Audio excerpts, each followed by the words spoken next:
Hello viewers, স্বাগতম নতুন ভিডিওতে। আজ আমরা জানব জাতীয় বিশ্ববিদ্যালয়ের মাস্টার্স ডিগ্রি এবং অনার্সের যে মাইগ্রেশন আছে, এই মাইগ্রেশন সম্পর্কে।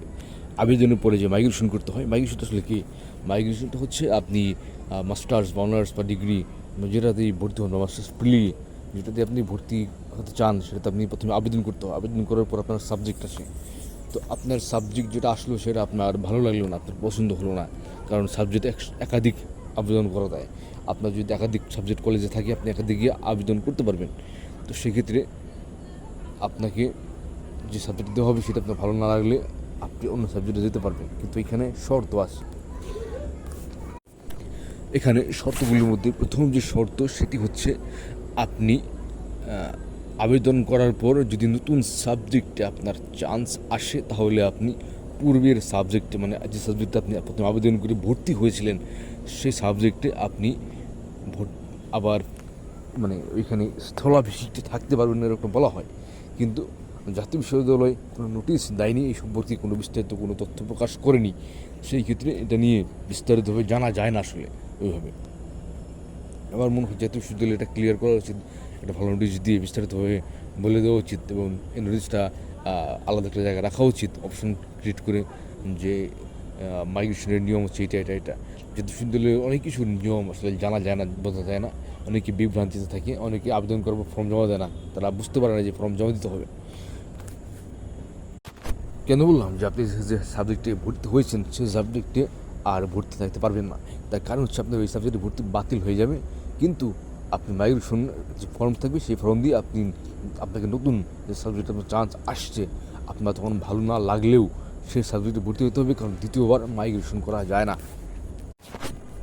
কারণ এই সব কিছু কারণ হচ্ছে আপনার যখন প্রথমবার চান্স আসবে, তখনই আপনাকে ফর্ম পূরণ করার সময়, ফাইনাল ফর্ম পূরণ করার সময় এখানে অপশন আসে, আপনি সাবজেক্ট পছন্দ না হলে আপনি ইয়েস দেন, না হলে নো দেন। সেখানে যদি আপনি ইয়েস দেন, তাহলে এটাকে বলে মাইগ্রেশন। আপনি এটা চালু করলে আপনার সাবজেক্ট আসবে। যদি নতুন সাবজেক্ট না আসে, যদি কোনো সাবজেক্ট না আসে, তাহলে কী করবেন? সেটা একটা প্রশ্ন, সেটা নিয়ে আমরা এখন বলবো, এবং আরও কিছু প্রশ্ন নিয়ে আমরা এখন বলবো।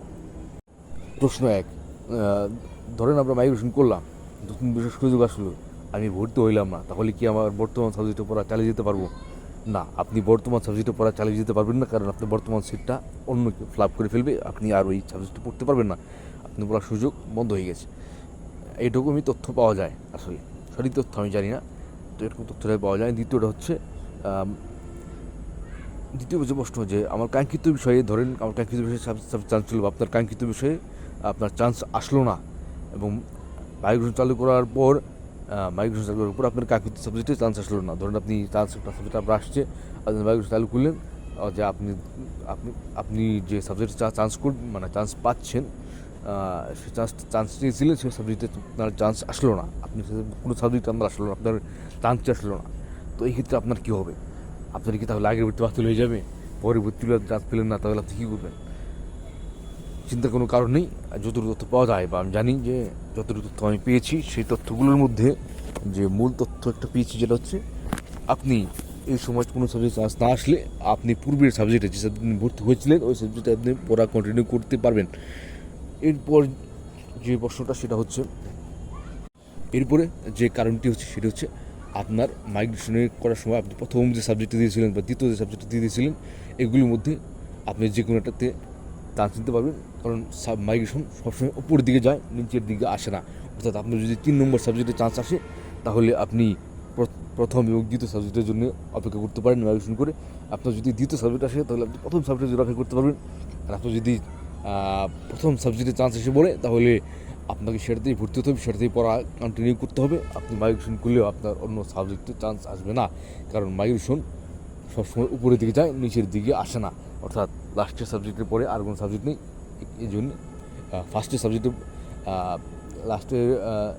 ফার্স্টের সাবজেক্টের উপরে আর কোনো সাবজেক্ট নেই, তার জন্য আর উপরে যায় না, এটা শুধু মাত্র উপর দিকে যায়। যদি আপনি লাস্টে যান, তাহলে আপনি ফার্স্টে যেতে পারবেন বা সেকেন্ডে যেতে পারবেন, কিন্তু আপনি ফার্স্ট অপশন পেয়ে গেলে আপনি আর লাস্টে যেতে পারবেন না, বা অন্য কোনো সাবজেক্টে যেতে পারবেন, নিচে কোনো সাবজেক্ট যেতে পারবেন না, কারণ আপনি যে সাবজেক্টে পড়তে চান সেটি আপনি প্রথম চয়েস দিয়ে থাকেন। এই জন্য আপনি প্রথম চয়েসে আসলে আপনি আর নিচে যেতে পারবেন না। কিন্তু আপনি লাস্টে আসলে, মানে 3 নম্বর আসলে আপনি 2 নম্বরে যেতে পারবেন, 2 নম্বর আসলে 1 নম্বর আসতে পারবেন, কিন্তু 1 নম্বর থেকে তার উপরে যেতে পারবেন না। এবং নিচেও যেতে পারবেন না, নিচের কোনো সাবজেক্টে যেতে পারবেন না, কারণ মাইগ্রেশন নিচের দিকে ফলাফল দেয় না, সবসময় উপর দিকে দেয়। ধন্যবাদ। আমাদের আজকের ভিডিওটা এই পর্যন্ত। যদি কোনো প্রশ্ন থাকে মাইগ্রেশন সম্পর্কে অবশ্যই সমাধান করবেন, আমরা পরবর্তী ভিডিওতে আপনাদের জানিয়ে দেবো। ধন্যবাদ। সাবস্ক্রাইব করুন, সবসময় ভিডিও দেখবেন, আমাদের উৎসাহ দেবেন। ধন্যবাদ।